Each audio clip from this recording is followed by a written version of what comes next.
everybody, and welcome back to Chilluminati Podcast, episode 142. As always, I am one of your hosts, Mike Martin, joined by I've got a good one today, gentlemen. Do I have a good one today? Is this what you have Deanna doing for research now? Yeah. The Boba Fett and Jango Fett of LA. Jango Fett? Daddy and son. Who's daddy and who's son? Who's daddy and who's son? Well, if we go by age... that makes me Boba Fett. For sure I'm daddy. Let's not pretend. I'm definitely daddy. Let's pretend like I'm still in 6th grade when I'm Boba Fett. So like I don't know about the part about, I don't know about any of that.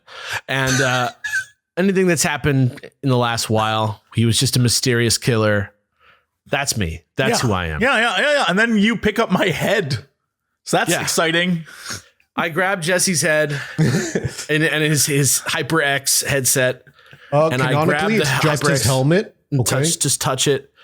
You don't think his head just flopped right out There's second after the shot of his head flopping out? When his head gets decapitated, you can see the shadow, the head detached from the helmet.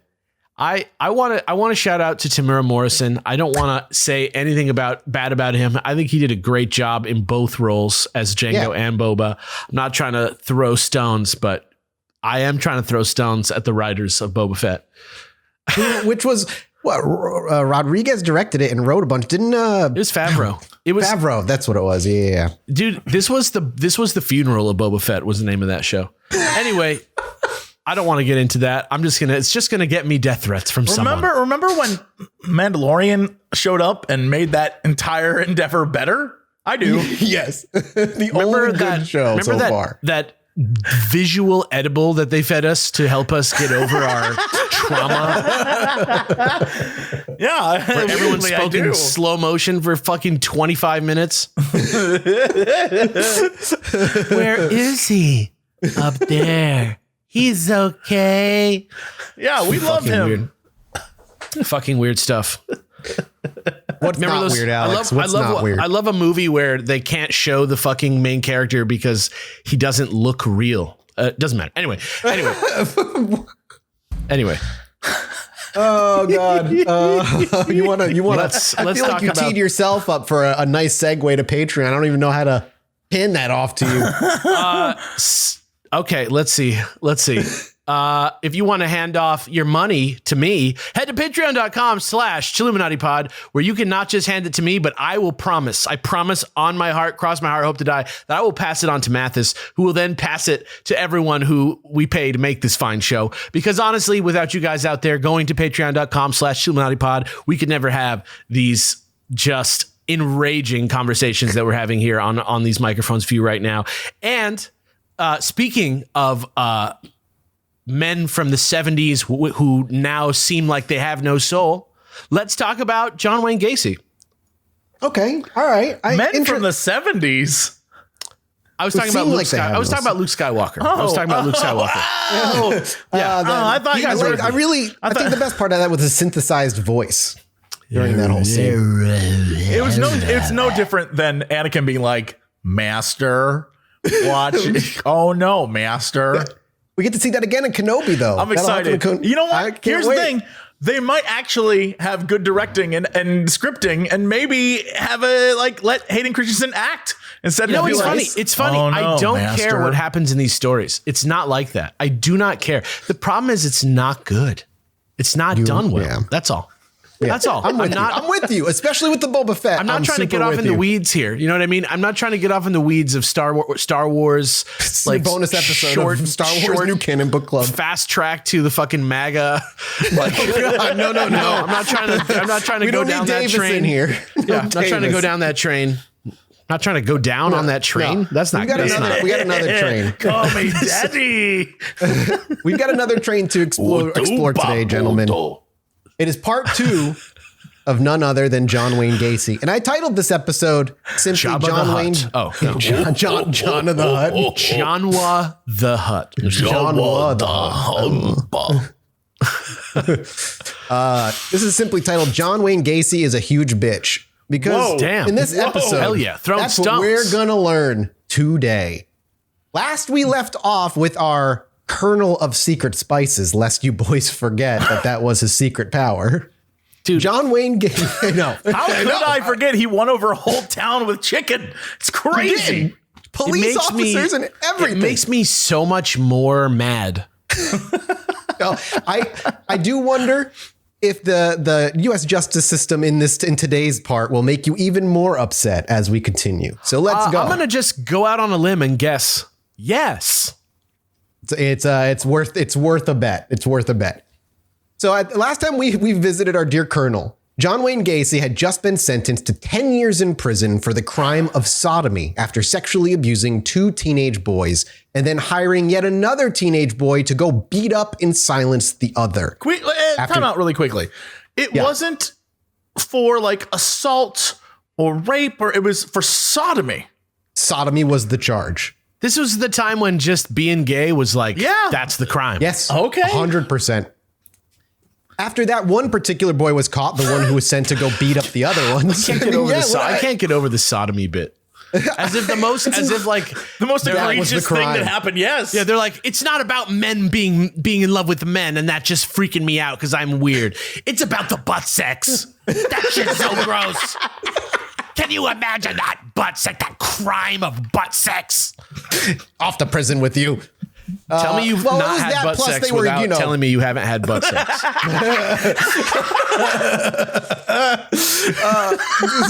Oh God. Call me daddy. The Colonel. The Colonel.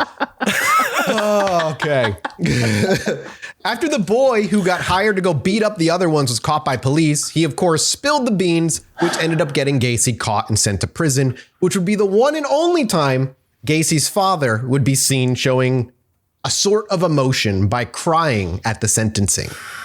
Also in the last episode, I spoke about how Gacy himself was very charismatic and highly manipulative. And while that is true, it was kind of hard to show that in the beginning of his life leading up to the crimes, beyond the ever-present tantalizing KFC that he used to win people over.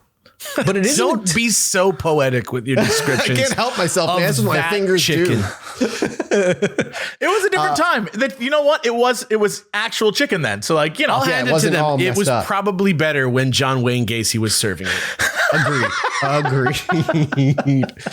Oh God. But it isn't until this first prison sentence that we can actually see his personality in full effect. In this episode, we'll be looking at Gacy's life within prison, his release, and the first few murders leading up to what would be the worst serial killer killing spree the country would see for decades. It's here in prison, in this microcosm of society with all eyes on Gacy, that we can see him for who he truly is. Gacy is just a huge bitch.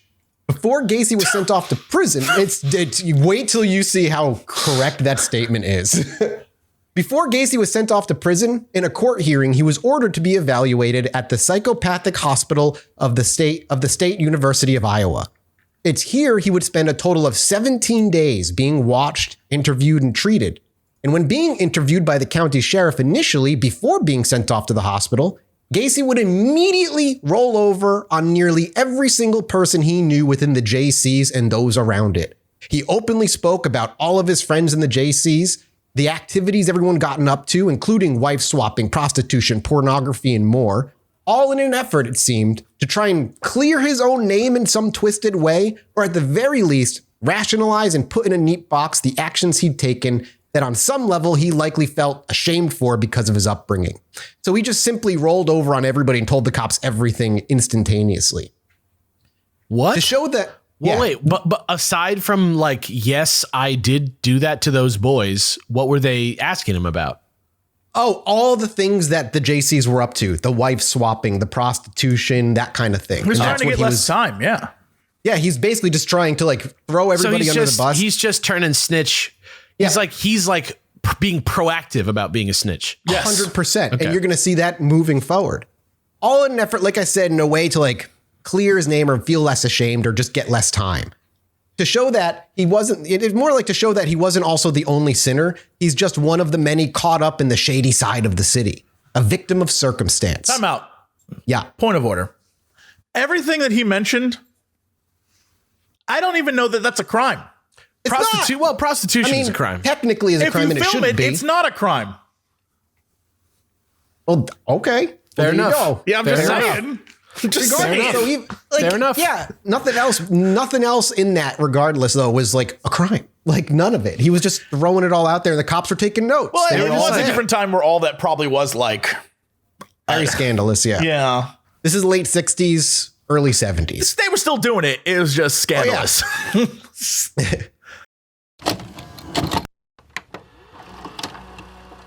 Thanks to Felix Gray for sponsoring this episode. And you already know what I'm gonna say. I love my Felix Gray blue light glasses. I wear them every single day, and they have helped me with my headaches so much since I've started wearing them. They are the blue light glasses that started them all. 5 years ago, Felix Gray set out to create eyewear that would improve daily screen time, and since then, Felix Gray has been on a mission to create a better relationship with technology and you. Felix Gray lenses filter 15 times more blue light that can make screen time tough on your eyes and disruptive to your sleep. Moreover, you might be asking, like, how does that happen how do they do 15 times more? Well, other blue light glasses typically put their blue light filter over the lens. Felix Gray builds their blue light filter into the lens itself. It is an essential part of the product. So why don't you start your new year off right with Felix Gray? Use our URL, felixgrayglasses.com/chill to support us and Felix Gray. Non-prescription and prescription glasses are available. Check them out now at felixgrayglasses.com/chill. That's FELIXGRAY glasses.com/CHILL. Free shipping, free returns, free exchanges. felixgrayglasses.com/chill.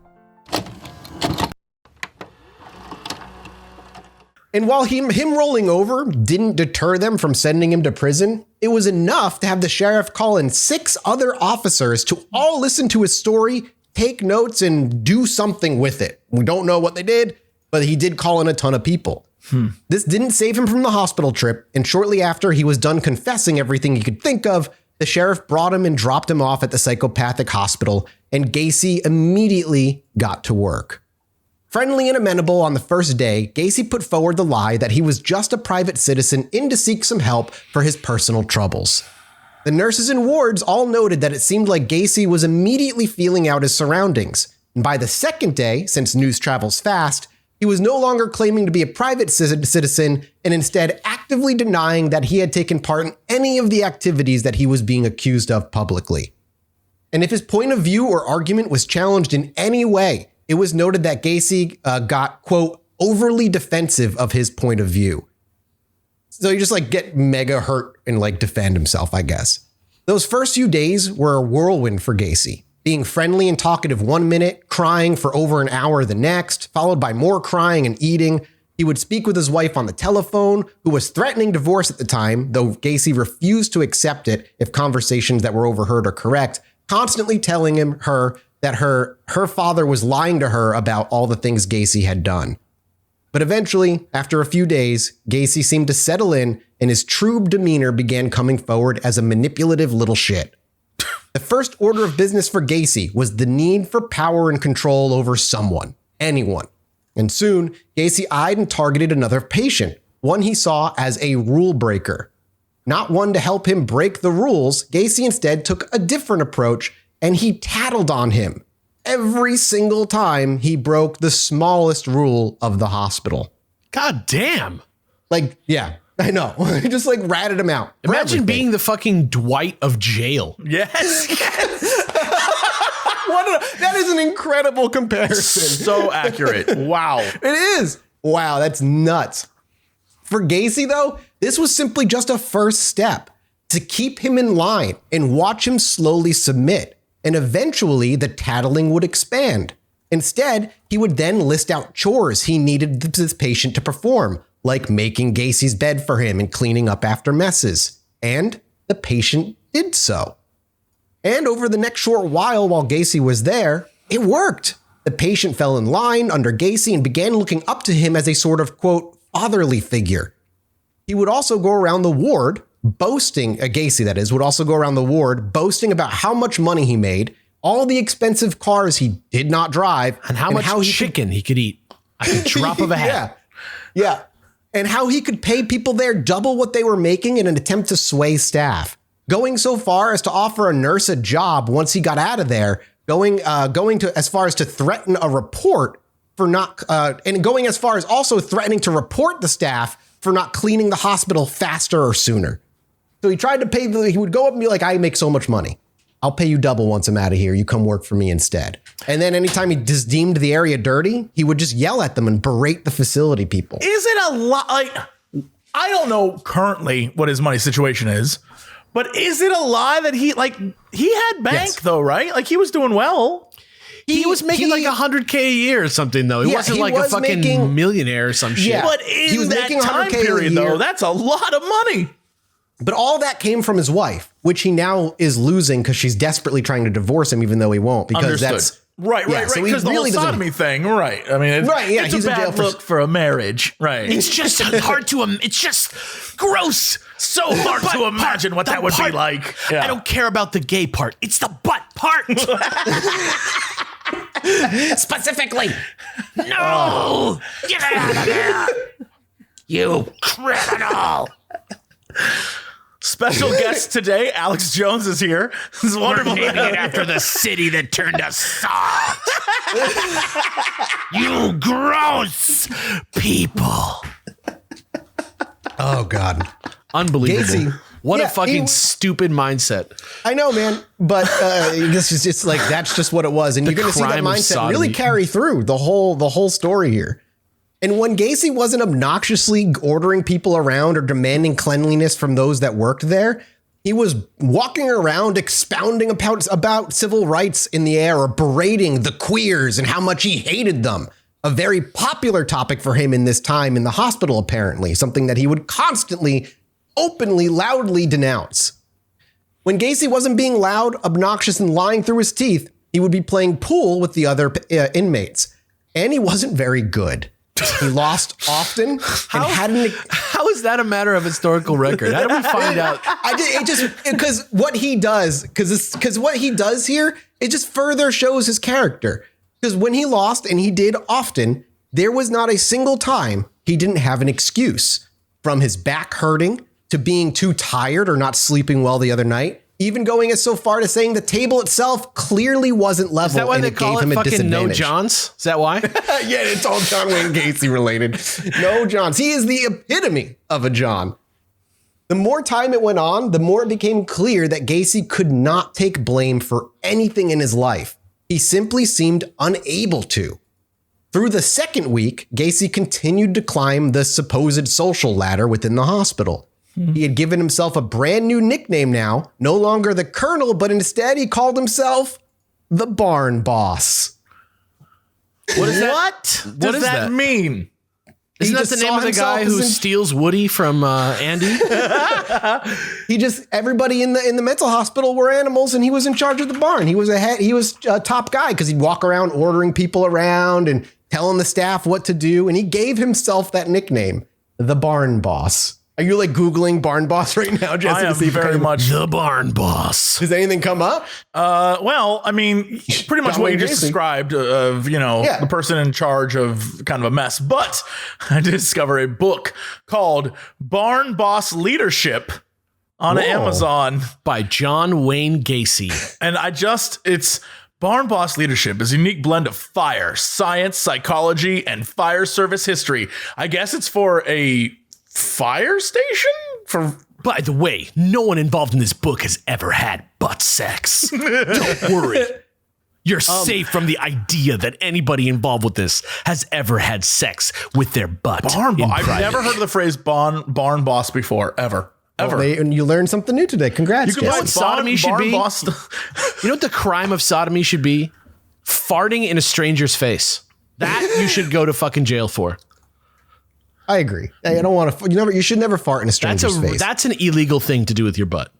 If you want to buy a hat, you can get one on Etsy that says Barn Boss. If that's like your thing, there you go. Etsy. Yeah. Who the fuck made that? I bet you it's some fucking sicko who reads these fucking John Wayne Gacy. If you're listening, I'd love one of those hats. Feel free to send me one. It says it's made specifically for women, though. Oh, okay. Well, I don't know how you can make Mathis. a hat, like an actual hat with a brim specifically for women, but that's what it says. It's got a little spot on the bottom for the boobs. Right. On the back, it says no sodomy on it. And yeah. You did remind me by making that joke about Gacy writing that book, though. If anybody out there, here's my plea. During the research, there is a book. Gacy wrote a book himself called A Question of Doubt, and it's written by him about how he's all innocent, but it's impossible to find unless you're willing to pay top dollar for it. If you know of anywhere I can get this book, I wanted to read at least a little bit of it so I could see what his words were. Is it like 10 pages long? How long is it? No, that's a good question. I don't know how long it is. Let me see. Question of Doubt. It's at least 167 pages because the last chapter starts at 167. There you go. So it's pretty big.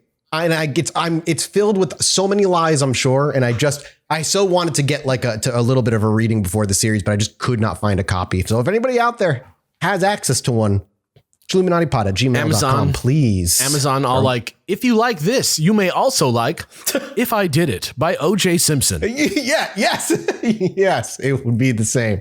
That should be a genre. Is like the book where the murderer writes the book, but everybody's like, okay, murderer. If I killed those 18 people and hacked up their bodies and ate them, this is how I would have done it. So yeah, he gave himself the nickname the Barn Boss. Moreover, when new patients would arrive at the hospital, he took it upon himself to take them under his wing, guide them through the hospital, and give them a personal tour. I thought you were going to say take them under his porch. No, not yet. That's later in the episode. He even made himself the self-proclaimed head Bible teacher in the ward while consistently attempting to sway hospital staff for more and more privileges. Were there other Bible teachers, quote unquote? No. He was just like, I'm the boss of the Bible teachers. And everybody was like, what the fuck are you talking about, man? Yeah, I mean, this is what he did. He would move in, but nobody what's weird is nobody forcibly said no. Everybody just kind of let him. And when people started following his orders, it just became like a ripple effect as others were like, okay, well, I guess he's like the barn boss. So all the other patients kind of just listen to him. It's very weird. This is like Killer 7. Like he has multiple personalities inside him that he's rolling out. This just proves that he's a psychopath. He's putting out this outward appearance, but his true wants and desires are something entirely different. And we're going to see more and more of that as time goes on. After a little over 2 weeks of testing in the hospital, physical and psychological evaluations, and an IQ test that put Gacy at 118, the bright but normal range, it was determined that Gacy was competent enough to stand trial. Normal. Bright but normal. Yeah, that's what my teacher told me at my Montessori school. I was thinking just needs to apply himself. Yeah. Yes. Bright but normal. That's like the gold. That's a participation trophy, if I've ever heard it. I'm going to quote here the doctor who evaluated him, Dr. Gowron, and we're going to talk. We're going to talk about how much he nailed Gacy right out the gate here. He says, "Quote: Gacy has a high degree of social intelligence or awareness of the proper way to behave in order to influence people. The most striking aspect of the test results is the patient's total denial of responsibility for anything that has happened to him. He can produce an alibi for everything. He alternately blames the environment while presenting himself as a victim of circumstance and blames other people while presenting himself as the victim of others who are out to get him. Although this could be construed as paranoid, I do not regard it that way. Rather, the patient attempts to assure a sympathetic response by depicting himself as being at the mercy of a hostile environment. To his way of thinking, a major objective is to outwit the other fellow and take advantage of him before being taken advantage of himself." Alex, I don't. I kept looking at Alex and I was like, I think he's thinking the exact same thing. One last line. He does things without thinking through the consequences and exercises poor judgment. Now, did the House Select Committee just decide that this guy probably engaged in a conspiracy on January 6th? I feel like, this is so familiar to me. This is so. Yeah, it sounds like really. This guy, he had a TV show in 2000s. No. You remember this guy? No. Domino's Pizza. Remember this? No one would elect someone from the 2000s who had a TV show. Domino's Pizza spokesperson. I don't know, man. Are you sure you weren't just completely stoned? It's possible. It's possible. I mean, you know what? In 2016, the one thing I do remember is that weed was legalized in California. That was the one thing. That's all I'd say. And then 4 years became a blur. But that sounds extremely familiar in modern times. Yeah. And this is who Gacy was through and through. Shout out to that iPhone review that was like, I love this show until they mention politics. Oh my God. It's crazy to see like how dead on he was about it. But instead of having, dreams of being president one day, he had dreams of murdering boys instead. I'm positive he fucking did have dreams of being president one day based on what the fuck he was doing. No, you're absolutely. He did. You're right. He absolutely did. I just see serial killers and other psychopaths out there. If you apply yourself, it is possible to be both a sex pest criminal and the president of the United States. You can kill people with drone strikes instead of your bare hands. Easier. Gacy was properly then diagnosed with, quote, antisocial personality, which they describe as basically unsocialized, and their behavior patterns bring them into repeated conflict with society. Persons with this personality structure do not learn from experience and are unlikely to benefit from known medical treatment, which for Gacy is obviously pretty dead on. When brought to court for sentencing, Gacy would plead guilty, but had hoped that his standing in the community would cause the judge to be at least a little lenient, or better yet, avoid prison altogether with a probation sentence, which Gacy's probation officer actually recommended after doing a small pretrial investigation on Gacy at the request of the court. And they found Gacy was, quote, imbued with a good work ethic and would make good under supervision back in Illinois. So they really were like, no, don't send him to prison. Don't send him to prison. It'll be fine. Luckily, though, at least for now, this request was denied, with Judge Van Meter saying, quote, the particular pattern you seem to have chosen is to seek out teenage boys and get them involved, either in sexual misbehavior or other misbehavior, and unsatisfactory in many respects as imprisonment is, at least that will ensure for some period of time that you cannot seek out teenage boys and solicit them for immoral behavior of any kind. And on December 3rd, 1968, John Wayne Gacy was officially sentenced to 10 years in Iowa State Men's Reformatory, where Gacy immediately got to work on his public persona and focused on becoming nothing but the best behaved prisoner. Ugh. Gacy immediately went to work, and first on his own safety, trying to find a group of people that he could buddy up with to keep him physically safe from those who might want to harm him in jail. On top of that, Gacy was openly afraid of the, quote, homosexual activity that happened in prisons and did everything in his power to isolate himself from those he thought might be gay, which is very, because that's not true. It's so, God, that's just like his father's raising coming through in a lot of ways. It's, and I think everyone's father's raising coming through. Yeah, true. It's just a society bent against something completely harmless to itself that they don't understand. And I wonder how much of it is Gacy trying to convince himself of his own urges are not real. I'm going to go ahead and say all of it. 100%. Yeah. He eventually, very quickly, ended up getting close to 3 inmates who ended up under Gacy's spell, all former criminal partners together: Raymond Cornell, Larry Polsley, and Dwayne Fulton. These 3 were known to protect each other, and so Gacy ingratiated himself with those 3 rather quickly. It didn't take long for Gacy to work his way into their friendship and safety, noting that only while he was among the safety of the 3 others would Gacy often and loudly voice his disdain for, quote, them fucking queers. So he would talk trash, but only when he was around his protection. And when the matter of his own criminal charges came up, that was nothing more, at least to Gacy, than him being in prison for showing porn to some teens and nothing more. And that's, you know what? So you were right. He is a bitch. Yes, you were totally right. You're totally right. Yeah.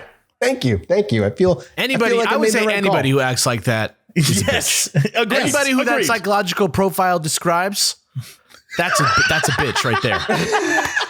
It's a huge bitch. Giant bitch. Yeah.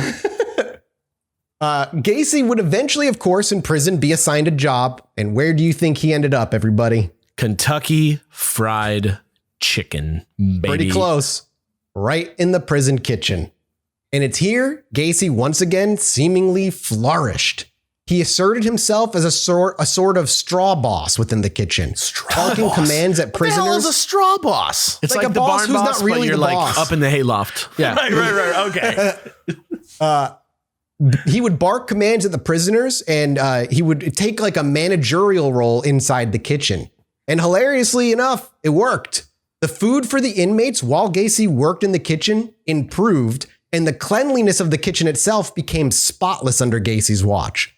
Beyond the inmates, Gacy also ordered the guards around while working, and they listened, which is baffling to me that any prison guards would take any direction from a prisoner. And continuing on his crusade against gays in prison, anytime anyone who might have been gay was assigned to work in the kitchen, Gacy whined, complained, and protested until they were reassigned somewhere else, saying they have no place in food service. And now, with the food service under his control, Gacy immediately gained even more leeway. With his role as boss of the kitchen, Gacy used his access and late night pass that he got since he worked there to help out friends. He'd get those he was close with or wanted to be close with in early to the kitchen for their first choice of meats, as well as giving them extra sides and toppings like extra mushrooms and stuff when he was feeling a little extra generous. And like all things touched by Gacy, this was nothing more than another tool to manipulate and control people. But, of course, it worked. He much more closely related to the guards and the prisoners, though, having always wanted to be some sort of police officer. This isn't really some surprise. He may have even been loan sharking on the side in the prison, as his three friends noted Gacy always seemed to have money on him, civilian t-shirts, and cigars pretty much at all times. You mean they don't issue prisoners government issue cigars for the odd? Your welcome to prison cigar. Yeah. You get one a month. Yeah, this man like reminds me of like almost as though he was like a freaking prison kingpin, but a bitch one, like a whiny version of the kingpin. He's in prison. Like what's his name? The guy who poisoned the ear of the king of Rohan. What's his name? Wormtongue? Yeah, that like him. Oh yeah, there you go. Brad Dourif, right? That's who that cut. is? It's the guy from Deadwood. I don't remember. I used to be a steel trap. Now I'm just a rusty old hunk of metal in a field somewhere, waiting for that serial killer to step on you. Waiting for somebody to ask me if I worked at Blockbuster in 2010. But this all was only the start, as Gacy and his trio quickly became known as what the people in the prison called power inmates. Those who ingratiate themselves into as many different activities as possible to hopefully be up for parole much sooner, as being so to be seen as like a positive inmate. You know what's the worst is that I totally did this at high school. Yeah. Oh, yeah. I mean, yeah, it's not that uncommon of a tactic. It makes more sense in high school. I know high school isn't jail, you know, as much as we like to. But is dramatize? I mean, dude, if you're in a fucking place where you're a grown ass man and you're giving somebody power because they gave you some fucking mushrooms on your fucking dinner, that's a shitty place. That's not high school. Yeah, it's a garbage place. But that does not leave out the fact that while I was in high school, I totally had my own office. I totally had a laptop checked out to me from the office. I planned events. I was that bitch. I wasn't. You were the John Wayne Gacy of high school. Something like that. No, but real talk. Like, I don't know. Like, there's a personality profile that is like, you can get ahead if you realize that you can talk to people and stuff. It's weird. Yeah, for sure. Gacy ended up in prison, joining the chapter of the JCs that was in prison, and quickly rose to director of the prison chapter of the JCs. He also served as prison chaplain and played Santa Claus at Christmas time for everyone, which then got him the award of Sound Citizen. So so everybody's talking about the clown all the time. Yeah, that comes later. And he also was Santa? He was Santa in prison. Yeah, that's fucking crazy, man. Yeah, and it won him an award doing all this stuff. He got the Sound Citizen Award. The Santa Claus Award. The best Santa Claus in prison award. Yet, as large and in charge as Gacy had very quickly become amongst his peers, he was an absolute coward as well. When people threatened him or wished to fight him, he had a tactic that worked every single time that got him out of it.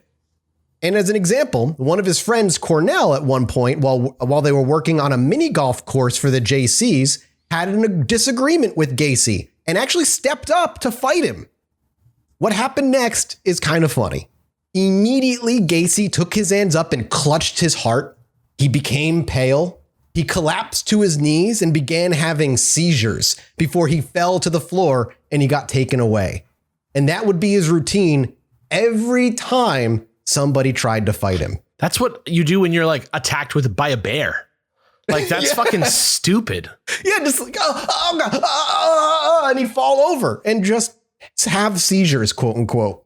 And like it worked and people wouldn't fight him. And that's all he did. Like he was so pathetic. All this, by the way, happened in less than a year. But his first real blow to his ego while in prison had yet to occur. Soon within that year, Gacy learned that despite his protests, his wife was divorcing him. He openly blamed his father-in-law. I can't imagine why. God yeah, damn. Weird that she would want to leave and get out of there. With their 2 kids, especially. He openly blamed his father-in-law for convincing her that the lies were real, and spoilers, they were real, and she was being blind and making a stupid decision for her and their kids. They would have one trial while he was in prison where he would see his ex-wife and kids one more time, and though visitation rights were left pending, Gacy ultimately would never see his kids ever again after this. And after only 6 months, Gacy began applying for early parole. He was, of course, denied, but this did nothing more than drive Gacy to double down on being a model prisoner and leaving these prison walls. It was the absolute last place Gacy wanted to be, no matter how much he played up that he was enjoying his time and trying to be a better person. And after 9 months of imprisonment, his next emotional blow would come. Gacy's father would pass away from ill health. Parole would arise again within that time frame, and the family also was trying to urge the prison to release Gacy early now that his dad had passed. But they still denied him, though noted that he had made marked progress and would be a good contender for the next round of parole hearings. And so Gacy continued. He went and finished 16 high school courses and earned his GED while in prison. After 21 months in prison, however, Gacy would luck out as parole would finally go his way.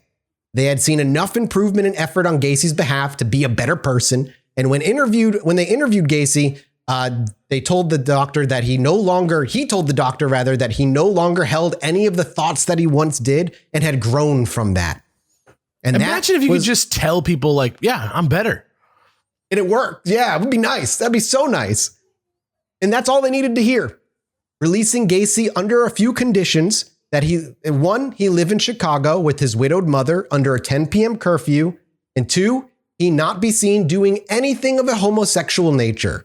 And just like that, just like that, Gacy was a free man serving just a fraction of his initial prison sentence. And let's be real, that motherfucker followed that fucking rule hardcore. yeah. He stuck to it. Yeah. He didn't let anybody see shit for a long time. His probation or whatever literally was you cannot engage in anything. I can't believe that they were just like, all right, we're going to let you out of prison, but you can't be grades. Gay. No sodomy. You rascal. Don't you do it. Don't do the gay. Okay. Stay away from them. God, fuck. Oh my God. And just like that, that's it. That's all it took for Gacy to be free. I just don't understand. Just gay. Yeah, like nuts. People like, ew. That is pussy shit. That is like the weakest shit ever. I know. And it was so much worse back then. Now living with his mother in her apartment with a job at a local kitchen, thanks to the favor of a family friend, because he always ends up in food places, Gacy was meant to be on his best behavior. The restaurant he worked at, Bruno's, was a local hotspot for the town, a place where people regularly came in from all parts of the town during dinner to grab a bite or get a drink, especially the police force, which Gacy immediately took to, buddying up and chatting with them, using his influence to have free food before becoming a sort of host for them when they came to drink and hang out. I've never been more aware of how food ingratiates people to me now. I'm not going to trust anybody who ever offers me free food ever again. Yeah, you just immediately feel like friendly with them. And these police officers immediately became buddies with Gacy. Like he would talk to them about their what they were doing that night, the jobs they were on, what events they went to, like what kind of calls they had that night. He lived vicariously through these police. Thank you to Talkspace for being such a longtime sponsor of the show and of this episode. And we all have lives that revolve around relationships in our lives, especially with significant others. And in times like these, having someone you trust and love to talk to is more important than ever. But even the best relationships can hit a few bumps in the road. We've all been there, feeling unheard, having the same arguments over and over, just not knowing how to move forward. Everyone's struggles are unique. Your struggles are unique. And it's time to talk to somebody who can help and understand. As much as we like to use our friends and family to lean on in times of need, the help of a professional can equip us with the right tools and insight where we can make our relationships with our family and friends even stronger every day. Your dedicated Talkspace therapist can help you get to the root of your problems so you can work through them instead of ignoring them. And with asynchronous messaging and options for live video sessions, you can talk on a schedule that works for you. No need to wait for an appointment. Plus, Talkspace's encryption and added security features keep your conversation fully protected.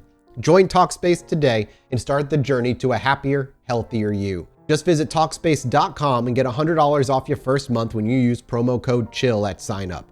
That's $100 off at Talkspace.com, promo code CHILL.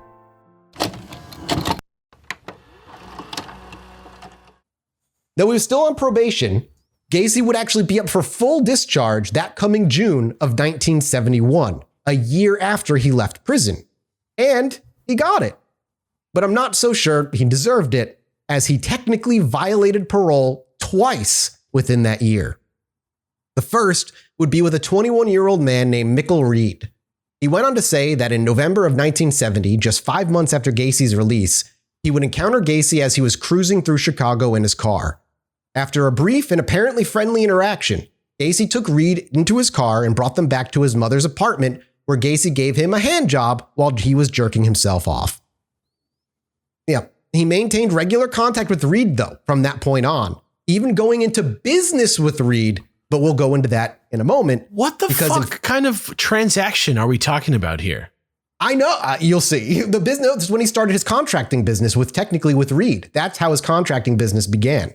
We'll talk a little bit about how that started after his second violation, which was in February of 1971, where Gacy was actually arrested once again for this one. A 19-year-old boy named Alan Lemke filed a complaint against Gacy, saying that John Wayne Gacy brought him back to his apartment and the two engaged in having sex. It did not seem like Lemke was wanting it, yet in response, Gacy filed a similar report on him, putting the blame on Lemke, and then for whatever reason, Lemke did not go through with filing any charges, and the case was simply dropped. So technically, his parole wasn't violated, and Reed never went and reported him to the cops, obviously, at least initially. What the fuck?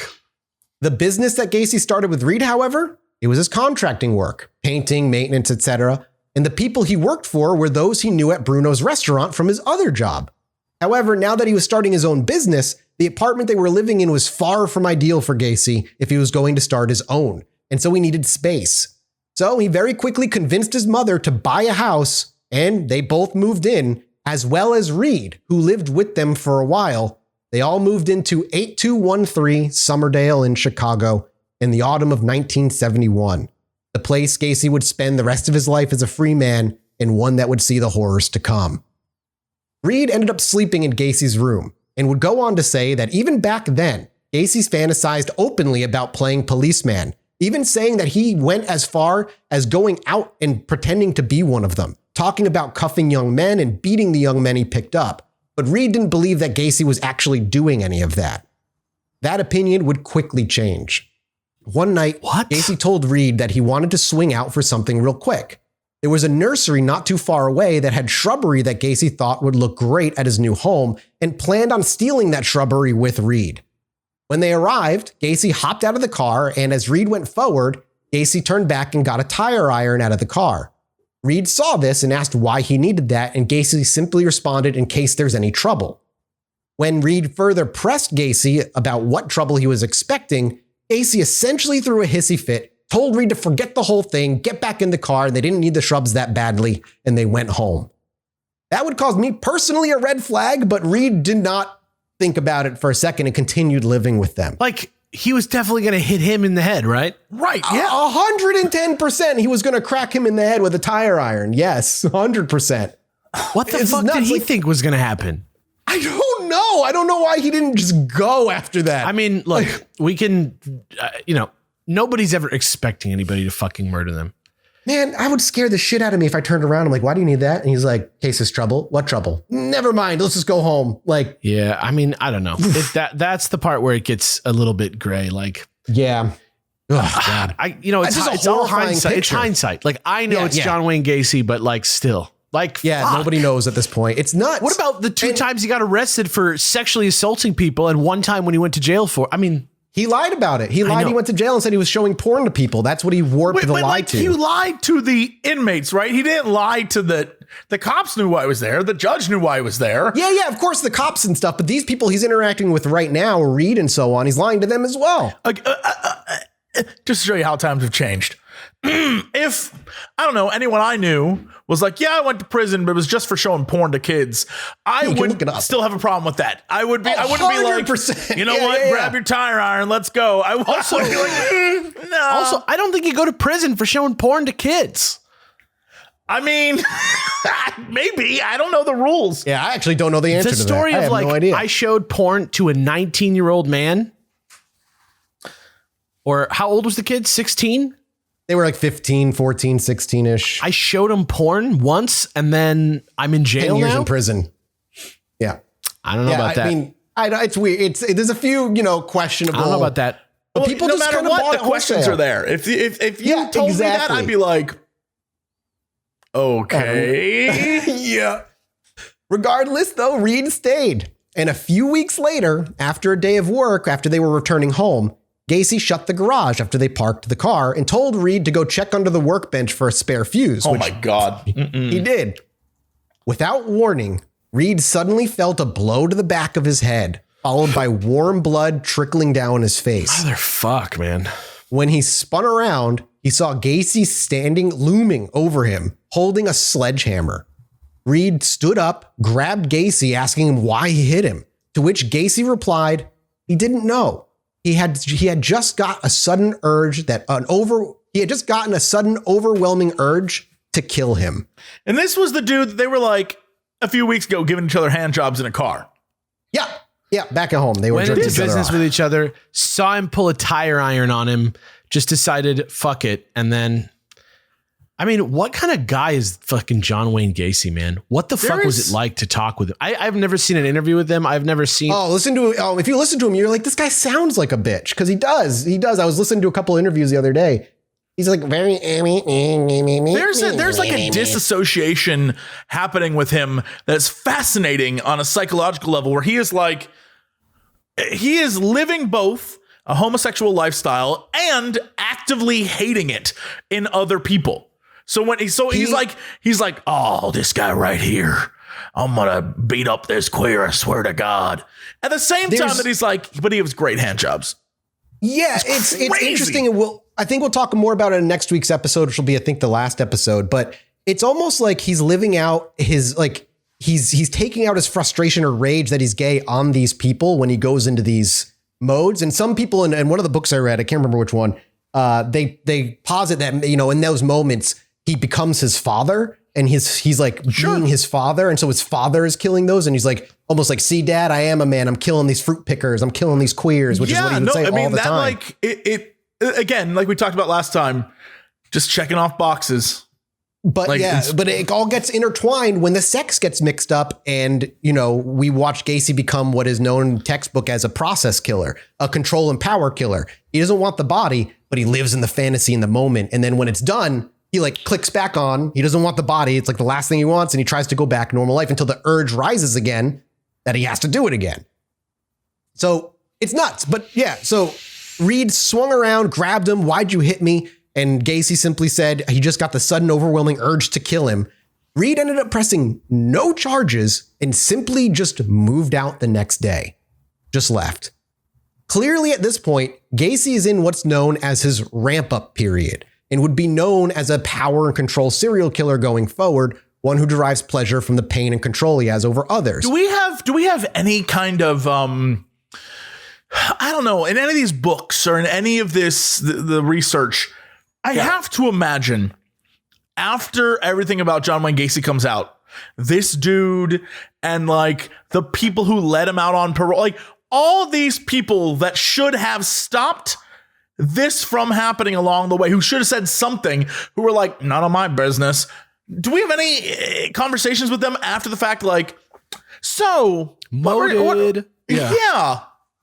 I mean, a few, but nothing huge. Really, like the people, he slipped under the crack. There's going to be, we'll talk about in this episode still, there's a couple moments where the system truly failed and like had a few moments to obviously catch him. Sounds like it, yeah. But no, we don't. Like, we have interviews with the living victims that came forward, his ex-wives who came forward, his sisters that came forward. But the only side of the police that I had was the book from the perspective of the individual investigator, and then the police chief who was running the case after they discovered the kill that would lead them to discover John Wayne Gacy killed all of them. That wasn't until 1978. So we don't really have anybody who kind of like slipped through other than the quotes from the doctors and what he was doing with the officers in the meanwhile. If that, yeah, it's like we don't really have any like major interviews with those people. It's crazy beyond that no one reached out to all these people in his life, because the thing today, if someone does something insane, they're like on the block where the person grew up, asking random neighbors, like, what? Like, yeah. They seem like a nice boy to me. Like, yeah. I mean, we do have like things like that where people said Gacy was like super charismatic and friendly and very ambitious and like, you know, was kind of known around the town and stuff. But beyond that, we don't have any of like the police officers who kind of failed at like holding him and stuff. Any interviews from them or anything. It's just like he just slipped through constantly. Regardless, though, in that moment, or rather, it would still be a while. Yeah, he's in his ramp up period is what I was saying. And the ramp up period is like he's slowly giving himself more and more permission to do things more and more, slightly more violent, slightly more aggressive, slightly more dangerous. But it would still be a while yet before Gacy would fully cross that line into serial killer. And in an attempt to continue being perceived as normal, Gacy was soon to be married. In May of 1971, Gacy became reacquainted with a high school friend named Kathy Hall, just as she was getting divorced from her first husband. And in that, they had something in common, and the two began spending more and more time together. Before long, Gacy was already speaking of marriage to Kathy, and Kathy quickly became pregnant with Gacy's child. And taking this opportunity, Gacy said how much he'd always wanted a family of his own and that he loved her. However, in only a couple of months, she would have a miscarriage, but not before she would move in with Gacy with her two daughters into the house that Gacy and his mother were living in. They would have their own room, and Gacy would sleep on the couch, and his mother ended up moving back out to an apartment of her own just due to how cluttered the house would become with so many people living in it. Also in that time, Gacy took up what he would call his favorite hobby, a twice-a-month appearance as none other than Pogo the Clown, where he would entertain children at birthday parties. He would go on to say that when he put on the clown makeup, he felt real relief and could actually relax, that being a clown brought him back to childhood in some way, and who doesn't want to be in some way who doesn't want to be a kid again. He would also say in one of the interviews, he's afraid that he gave clowns a bad name, which is hilarious because kind of did. I mean, he did, but I mean, just look at those fuckers. I mean, they're horrifying. I don't have like a clown fear, like, you know, like where I like see them and I get freaked out. Yeah, me either, but I don't like them. Yeah, you look at them and there's something wrong. There's something off. There's something wrong. Yep. Something off about you. You're a little something wrong with you if you want to be a clown. It's not that. It's just visually the pale skin with the like cartoonish features. It's like Uncanny Valley IRL. I don't like it. Yeah, I can see that. That's why you just put a picture of a clown and it just looks like it was like a horror meme. Just like, hey, there's a clown standing over there. Like, it became like a very big horror thing. You're right. If only being a clown, though, was enough to keep John Wayne Gacy under control. His true desires were still inching forward. You should have kept that makeup on all the fucking time, bro. Right? If he's truly feeling like a kid, just be Pogo every day, dude. Just do it. His true desires were inching forward, and soon his wife had a rule placed on her. She could not go into the garage. The garage was his space, And beside, even if she wanted to, there was only one key and he had it. So that was a rule. You're not allowed in the garage. This is like a story I heard about like a friend's cousin who married a woman who was like, yeah, no, this is my room. You're not allowed in this room. Nope. And I was like, bro, you gotta what? Go. He's like, yeah, and they were married for like 25 years and she just had a room that was her room. And I was like, what? He's like, yeah, it was her room. And that's like, it was fine. I'm like, that's not fine. That woman is a Beauty killer. and the Beast? Like, what are we fucking talking about here? Like, what? Ed Gein had his own locked up room. Gacy has his own room. I'm saying they were a married couple. One of them passed away. I'm not sure which, but like they were a married couple. And for 25 years, the wife had a room that was her room and no one was allowed in that room. And I'm like, that's a killer's room. What was in the room? Yeah. I don't know. I couldn't tell you. All I know is that like, then they moved out. Whatever spouse was left alive left. And I'm like, that is, I'm wondering how one of them died because that is a killer's room. That's a serial killer cliche right there. Well, by the following Christmas, Gacy was on the edge of doing the unthinkable. That New Year's Eve night, he and his wife were out at a New Year's Eve party. After some time, Gacy got bored while his wife was drunk and enjoying herself. So Gacy left her there. As he tended to do on nights where he decided he wanted to prey on innocent people, he began cruising the streets of Chicago with his red light, gun, and handcuffs. His usual routine for luring unsuspecting boys into a false sense of security was simply to play as a cop. Most ended up capitulating once they heard someone say, "Stop police" or "cops." And on this night, it would be 15-year-old Timothy McCoy, who was on his way home from Christmas break, that crossed paths with Gacy. Timothy McCoy was one of 4 children of Jack McCoy and Norma Susie Studdy with siblings Terry, Linda, and Cindy. Jack was given away twice as a baby and joined the Navy later on at 17, the father. Susie had 9 siblings, and he was close with his family, including his grandfather and grandmother, as well as his siblings and cousins. McCoy spent his teenage years hitchhiking across America, though this was safer in the 60s and 70s, supposedly. I don't know how true that actually is. I don't know how real dangerous it was to hitchhike in the 60s and 70s, but I can't imagine. There's no fucking way that anybody can measure the danger of hitchhiking. Yeah. I just can't imagine that based was on what something metric, that was always safe. Rate of murders in America? I do wonder how that's measured, but like, seriously, there is no way. Timothy McCoy, the 15-year-old, had a large family with many cousins on his mother's side, and all contacted family members spoke fondly of him. His grandmother said he was her favorite of her 33 grandchildren, despite McCoy accidentally locking her in a post office one time, which is kind of funny. His parents were divorced at the beginning of the 1970s, and an unsubstantiated anecdote says that while he was hitchhiking across the country, McCoy began dating a girl in Florida and he got her pregnant. Allegedly, he sent her a bus ticket to Omaha to be with his family, and he would meet her there where she gave birth to a daughter. Some family members believe the story, while others doubt that McCoy actually fathered this child. So he might have a kid. Like, there might be a kid by his name. How do we not know that? Maybe it's been updated now, but I imagine they didn't do any DNA testing or anything. Fair enough. Fair enough. Yeah. McCoy arrived in Chicago at midnight in January of 1972. At the bus station, a car pulled up and offered him a ride around the city, and the driver was none other than John Wayne Gacy. McCoy accepted, and they drove for several hours until McCoy grew hungry, and Gacy took him back to the house on Somerdale Avenue. They entered, and Gacy gave McCoy 190 proof clear grain alcohol. Oh my God. Yeah, and that's like, God, dude, like, how do you drink that? By the time he had him drinking, they eventually broached the topic of sex. According to accounts, McCoy was straight, but Gacy asserts that they had a sexual encounter, which I'm sure he raped the kid. After, Gacy said he would drive McCoy back to the bus stop in the morning, and they would sleep in separate rooms until morning. The next morning, when Gacy woke up, he woke up and saw Timothy walk into the doorway with a knife in his hands.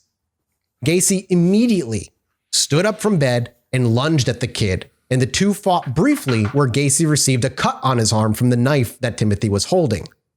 That's when Gacy, as he put it, quote, felt a surge of power from my toes to my brain. He quickly tackled the young boy to the ground, wrestled control of the knife from his hand, and plunged the knife into the boy's chest over and over and over again. Oh my fucking God. After the deed was done, Gacy stood up and made his way into the kitchen, where he saw cooking eggs and unsliced bacon. Realizing that the kid was simply only cooking breakfast the morning after and was coming into the room to check on Gacy if he was still sleeping.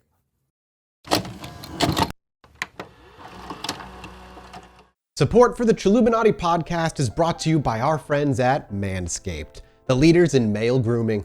Their 4th generation performance package absolutely changed the grooming game, along with their refined body wash to round out your hygiene routine. Join the 4 million men worldwide who trust Manscaped for their shower time routine by going to manscaped.com for 20% off plus free shipping with code CHILL20.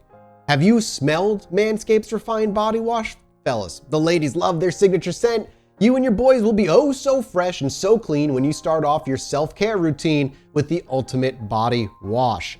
Keep the grooming game going with the Performance Package 4.0. Inside this package, you'll find their Lawnmower 4.0 trimmer, Weed Whacker ear and nose hair trimmer, Crop Preserver and ball deodorant, Crop Reviver toner, Performance boxer briefs, and a travel bag to hold your goodies. I had to actually take a breath there because that was just too much, man, too much. Get 20% off and free shipping with code CHILL20 at manscaped.com. That's 20% off plus free shipping with the code CHILL20 at manscaped.com.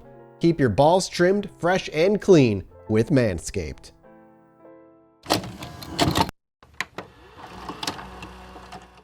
Yeah, he literally just assumed the worst, or maybe just saw his chance to have an excuse. Maybe was looking for an opportunity to like give himself a reason. Eyes.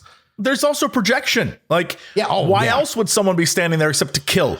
Right? Like, that's what he does. It's crazy. Yeah. Oh yeah, you make a good point. It's 100% also projection. It makes sense. This is when Gacy made a decision that he'd make repeatedly for the next few years. Timothy was the first body to be slid under the crawl space in the garage under the house at Gacy's home. As he was cleaning up his crime scene, and again, it kind of gets gross. I mean, it's already pretty gross, but it's going to just get grosser, everybody out there, just a warning. As he was cleaning up his crime scene, Gacy took note of the boy's shorts that were still on the floor, now entirely covered by blood. But he noticed, he said, something else mixed in as well. And to quote Gacy himself, "That's when I realized that death was the ultimate thrill." He had finally crossed that line, permanently tying his sexual urges to death and murder, something he had clearly toyed with in the past. So he's implying that he saw that he basically came his pants while he was murdering the kid and didn't realize it until like he stood up and was cleaning the mess. Yeah. It would be 2 full years before Gacy would kill again, entering what is known for a serial killer as a cooling off period, as is typical for serial killers. Once they seem to get that first kill out of their system, many seem to slow down, sometimes for years at a time.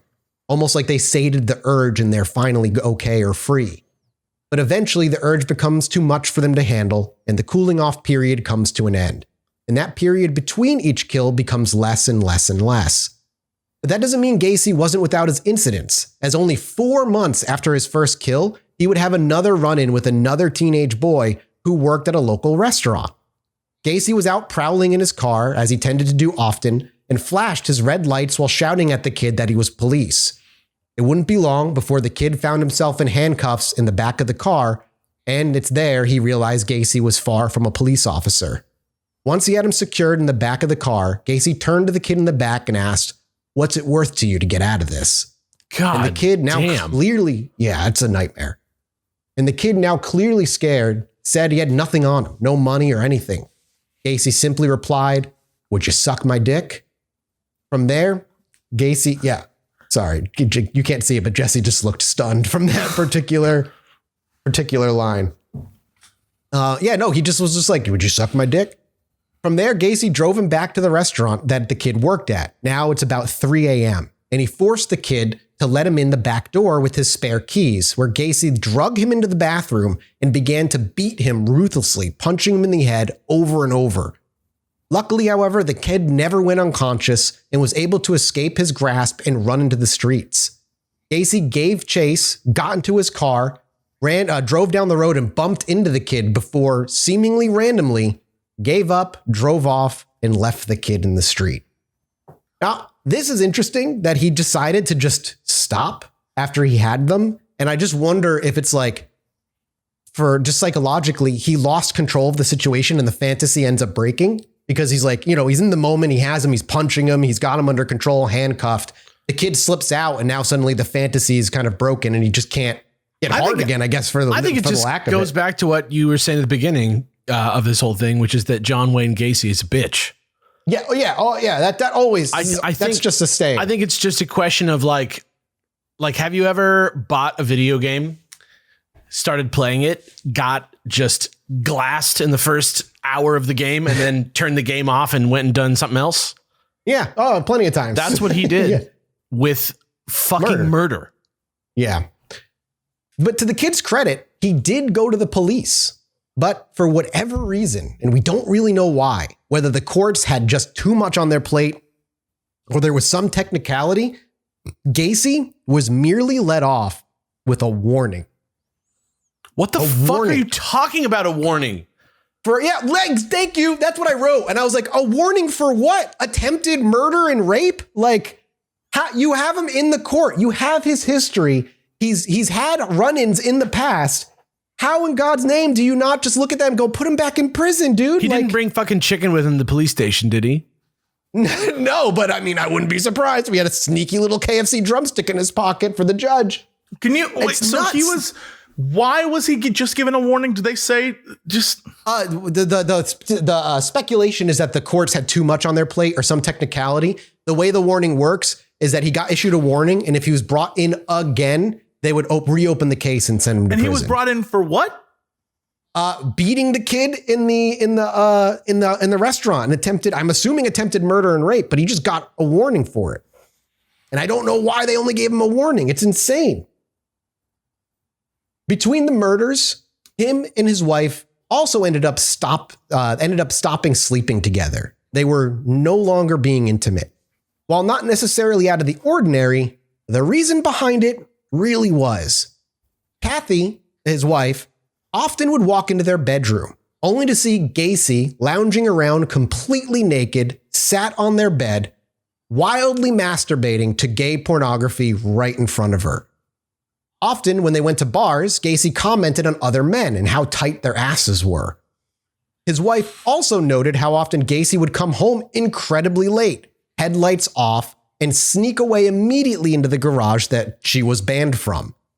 At this point, it's also important to note that Gacy's small contracting company was now in full swing, and he had a habit of hiring young men, many of whom late at night after work he'd bring home to have sex with. So basically, he was openly himself, I guess, in a weird way around his wife. And like, just like I said, just like lounging around, jerking himself off all the time in front of her to just gay porn. So I can't stop. He's a mutant, right? Like he has the ability to just make people ignore their most obvious. Right. Don't understand. I know. I'm still obsessed over the fact that this guy was just let off with a warning. Like I can't stop thinking about it. And like, I can't figure out why. And I don't know if it was, there's no reason. I mean, there has to be a reason. And the only reason I can think of is like herbs and spices, Jesse. I just see like, there's like, I have like his persona. This is dark as shit, by the way, but his persona of being a guy who's like, I don't tolerate gayness. Like, I wonder if the judge was like, oh, well, he beat up that gay kid, so like, that's fine. You know what I mean? Like, yeah, that is a thing that definitely happened. And I just don't, I mean, like, it reminds me of that South Park episode where the Japanese business guys are like, you guys have such big penises. Wow, that's so cool. Wow, man, your penises are so much bigger than ours. And everybody's like, okay, you rascals. Like, it has to be like, I don't like either. These are some of the most deplorable officials ever. Not that I believe it. Not that like the justice system isn't a piece of shit, and not that police officers are often total shitlords that shouldn't be trusted to do their own jobs. But like, what the, like, this is like the one thing we can all get together on in this country for the most part, unless it's, you know, other people who have gotten this same psychological profile, the one thing we can all come together on is that sex crimes are bad. You know what I mean? Yeah. And in this case, this is open and shut. And I just don't even understand what a police officer stands to gain from this. Because obviously after this happens, right? And then he turns out to be fucking John Wayne Gacy. You're on the shit list for letting him go with a fucking warning, right? Let me be specific. The judge gave him a warning. He got brought in before the court. The judge gave him a warning and let him off. And that's why I think the only thing I can come up with is like the dark explanation of like they didn't view these young men who were homosexual as like people. Well, I mean, then we get into the topic of the less dead, right? Those who are forgotten and left behind when it comes to killing. Prostitutes are a huge one. Happens all the time, yeah. Gay men are another big one. Like they're the ones who... Yeah, literally. And that's how they get away with it for so fucking long. And I think that definitely plays a role here on top of Gacy being constantly trying to buddy himself with all these people and making himself this lying to everybody. It's like Ted Bundy in that way, right? Like where he outward persona was this meek little guy that everybody like felt bad for. But in the end, Bundy was a fucking horrendous monster. And it's Gacy similar. And he learned to cope with all this from a father who like beat the shit out of him for expressing like love. And his dad was like, no. And so he learned to hide that part of him. And he just played everyone. And it's like so frustrating that everyone fell for it so easily. Like it just says a lot about their character too, but whatever. And again, as you said 1,000 times, it speaks of the time as well. I get so mad at these like crimes that take place in like a society that resembles our own. And I get mad all the time at like the state of things. I get so mad all the time at the state of like the justice system in 2022, the way that like, society is, the way like bigotry is, all that stuff. And then you look back at this shit and you're like, fuck. Like, dude, the 60s and 70s were so scary when it comes to just like serial killers out there and shit. Not just like, serial killers. Like if you're just a gay person or a black person or a woman, like, fuck. Man, it's still like that today, though. It's like when it comes to the less dead, it's still like there are plenty of stories out there of killers who got away with it for so long because they were targeting sex workers or it's just I think about it today like all the time, like it couldn't be worse. We're in like the worst case scenario right now. And then it just like every time that obviously we're looking at this in the context of violence towards people and like this guy who did a bunch of violence, but it's always this fucking story over and over again. You find out that it actually was worse. And this is like the good version that we're dealing with right now. Like this is like us progressing and that like sucks. Yeah, agreed. It sucks. Continuing though, like I said, he was hiring young men and he was sleeping with them in his garage, all between like that first killing and what would be the second killing. While he openly decried and hated gay people and claimed that he wasn't no fruit picker, Gacy seemed to be fine though, labeling himself as bisexual. So long as he was also sleeping with a woman, he wasn't gay, but at the same time, he wasn't sleeping with any women. It seemed to him as long as he was married, that in his mind meant he was bisexual. He's formulated coping mechanisms to have it honestly is like this is a stretch, but it's very similar to my relationship with my parents sometimes as a kid. Again, this is a stretch. I know this is a stretch. But I understand, like I would clean my room. Not because I wanted to clean my room, because I was sick and tired of my parents always yelling at me to clean my room. So finally, I just started doing it so they would never bug me again about it. And it's that same coping mechanism here where he's like, my father beats the crap out of me. And so now in order to make him happy, to get him to stop, I'm going to be like the biggest piece of shit on planet Earth. And he's going to translate that while at the same time still like I still made a mess in my room and I definitely like hid stuff under the bed, but it looked clean and they stopped bugging me. Yeah. All they had to do is walk by the room and see a clean room. And that's all that mattered. They wouldn't say anything. Yeah. That's reverse psychology of the like worst type. Yeah. Yeah. Toxic psychology. Yep. 100%. Kathy would remain with Gacy for still a few years yet, though. After 2 years of seemingly keeping his composure, on a night in January 1974, Gacy's urges would take hold once again, and he would kill. Unfortunately, what we know of this second victim is very little. To this day, the body has been unidentified, and it's one of 5 still unidentified victims of John Wayne Gacy found in his house. What we know is simply one night, Gacy took home another boy, and this one he strangled to death. Shortly after his death, Gacy stored the body under his bed, which would become normal for him moving forward, always keeping the body under his bed for 24 hours before moving it. The body, according to Gacy, ended up leaking fluids from the face, staining his rug, which he noted was the reason from then on that he stuffed the mouth with cloth rags or available clothing. This time, the cooling off period shortened. Less than a year later, Gacy moved on to his 3rd victim. At this point, his wife Kathy and he divorced. The final argument that apparently ended the marriage was over balancing a checkbook. But she would continue to live there into 1976, even though they were divorced. Gacy's 3rd victim was John Butkovich, the first of the victims that came from his own pool of workers.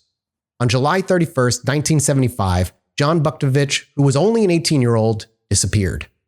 Butkovich's car was found parked near the corner of Sheridan and Lawrence, with his jacket and wallet still sat inside and the keys still in the ignition. The day before his disappearance, Butkovich had confronted Gacy over 2 weeks of outstanding back pay that he owed. Butkovich's father, a Yugoslav immigrant, called Gacy, who claimed he was happy to help search for his son that went missing, but was sorry that Butkovich had run away. When questioned by police, Gacy said Butkovich and 2 friends had arrived at his house demanding that overdue pay. But they had reached a compromise and all 3 had left. Over the following 3 years, Butkovich's parents called police more than 100 times, urging them to investigate Gacy further. Gacy later admitted to encountering Butkovich exiting his car at the corner of West Lawrence Avenue, waving to attract his attention. According to Gacy, Butkovich approached his car, stating, "I want to talk to you."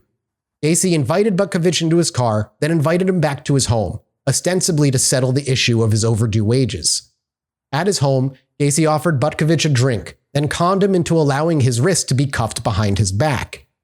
The way Gacy did this and would do it moving forward would to offer to show the future victim a trick with handcuffs, to try and convince them to try and get out of the handcuffs themselves after showing that he could do it himself.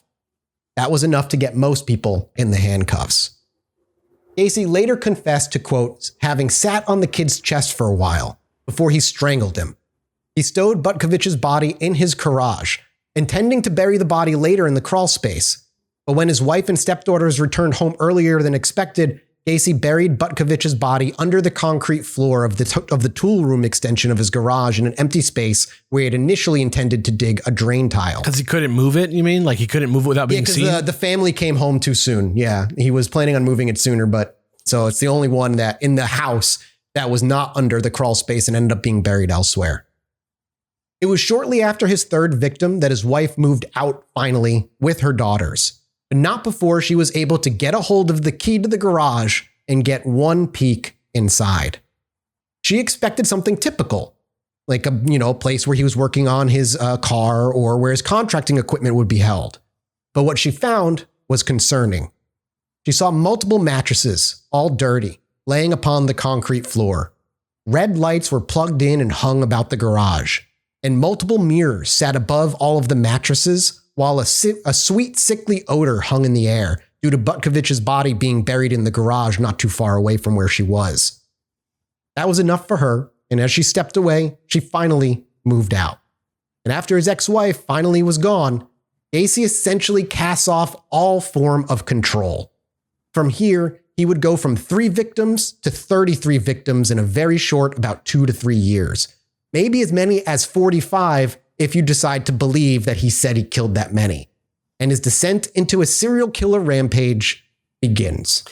And that's where we'll pick up next week with the final episode of John Wayne Gacy, his crimes, his eventual arrest, and his death in 1994. It sucks that you're like, begins. Yeah, it's because it's really like I know, because he's already got 3. He's already killed 3 very, very quickly, honestly. And from here, like just to give you an idea, he has nights that he calls his doubles nights, where he goes out specifically looking for 2, so he would kill 2 people in a night. Like he went from 0 to 100 very quickly after this. But that's it, gentlemen, for part 2 of John Wayne Gacy. Next episode will be the end of the series, and that'll be it. And we'll do something a lot less heavy, followed by a guest episode that is also going to be not that very heavy. Yeah, and then something else after that, which I haven't planned yet, and we'll figure it out. I got a couple things cooking. You've got like 1,000 things cooking over there. I got a couple things on the burner. People were like, "Are we getting a John Wayne Gacy episode this week? Are we getting a JFK episode?" People were like confused about. It's all part of the mystery, friends. If you didn't understand what I said, that's okay. It's all the mystery. It's the mysteries of time. That's how mysteries are created. You know what I mean? Sure. It's don't worry about it. It's going to be a great time. This year is going to be a fun year. We're going to go have a great time over at patreon.com/ChilluminatiPod, where we got to go record a mini-sode for all y'all. So those who are over there, hopefully we'll see you there. And if you're not, head on over. There's like 30 mini-sodes that are exclusive to Patreon that you can listen to and can binge up and catch up on. That's where we'll be. Thank you guys so much for listening. We'll see you next week. Goodbye. Peace. Bye. Peace. Anyway, me and my wife were sitting outside indulging on our porch one night, enjoying ourselves. I needed to go to the bathroom, so I stepped back inside, and after a few moments, I hear my wife go, "Holy shit, get out here." So I quickly dash back outside, and she's looking up at the sky in awe. I look up too, and there's a perfect line of dozen lights traveling across the sky.